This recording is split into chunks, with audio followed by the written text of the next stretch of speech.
Assalamualaikum, salam sejahtera. Lebih dahulu saya ucap terima kasih kepada pihak media yang sudi hadir dalam PC ini. Saya dapati ada beberapa perkara yang tidak jelas.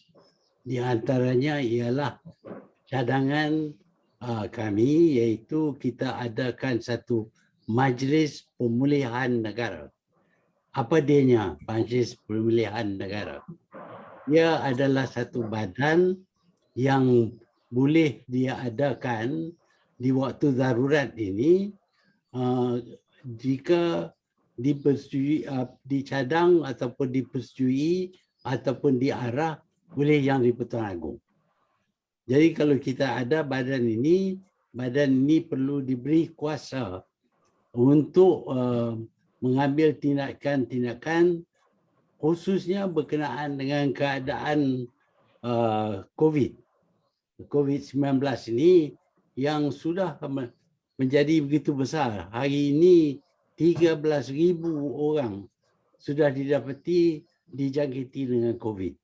Jadi kita punya pendapat ialah kalau diadakan satu badan ini yang berkuasa, yang tidak dipengaruhi oleh mana-mana parti politik, maka kita boleh buat tindakan dengan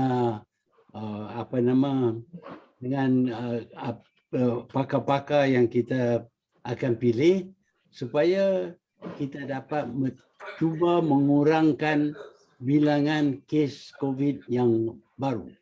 Ini tujuan kita. Kerana dia sudah sampai kepada tahap begitu tinggi, 13,000, dan bukanlah mudah untuk mengurangkan kerana kita sedar bahawa pada waktu ini ada Delta variant yang begitu mudah dijangkiti.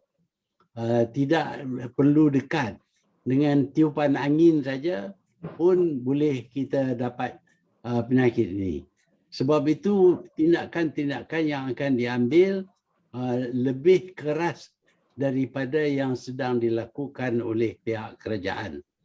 Pihak kerajaan telah menubuhkan satu badan yang sampai serupa dengan badan yang kita cadangkan, tetapi dia diletak di bawah kerajaan, iaitu unsur-unsur politik akan mempengaruhi badan ini.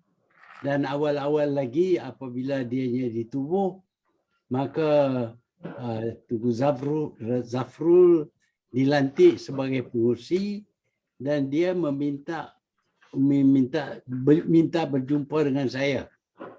Dan dia telah jumpa dengan saya, dan tujuan dia berjumpa dengan saya ialah untuk bertanya kepada saya tentang cara-cara untuk melawan wabak ini.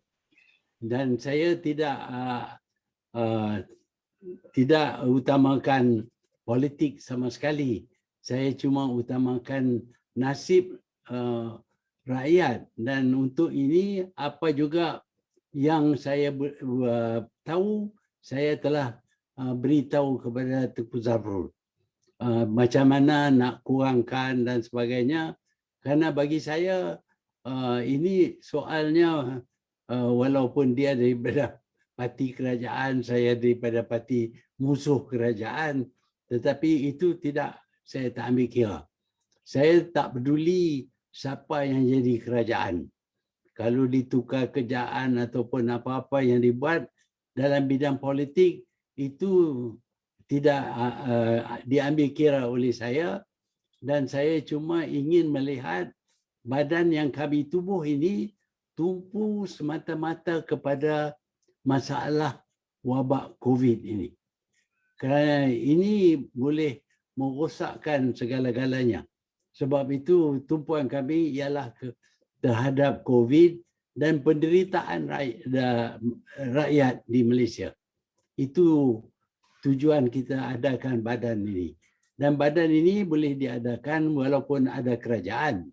Kerajaan boleh diteruskan, kita boleh ada parlimen, tak ada masalah. Tetapi kita nak supaya kuasa penuh diberi kepada badan ini untuk bertindak. dan ada kalanya mungkin kita perlu kepada dana untuk menjalankan tugas kita. Bukan untuk gaji dah, untuk menjalankan tugas kita.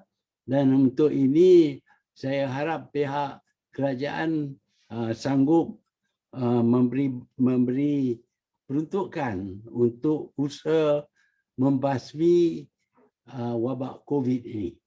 Inilah yang kita maksudkan dengan badan yang kita akan tubuh. Walaupun kerajaan sudah tubuh badan yang hampir sama, bahkan mengikuti nama yang kita beri pun, tetapi sama ada kerajaan boleh melaksanakan ataupun tidak, itu terpulang kepada kerajaan.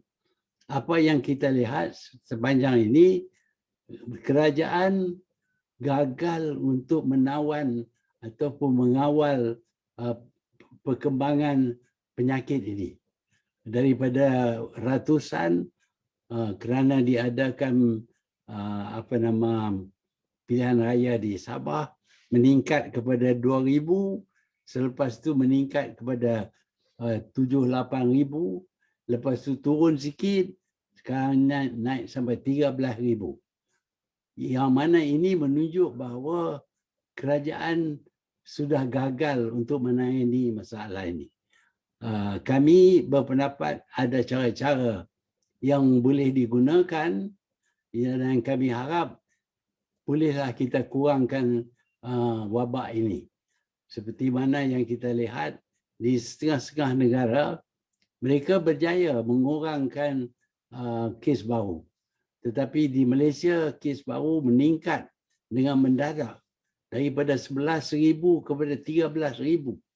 Jadi ini perlu ditangani dengan menggunakan ekspertis yang ada dalam negara dan juga dengan mempelajari daripada negara-negara lain tentang cara-cara yang digunakan oleh mereka sehingga mereka dapat kawal perkembangan wabak ini.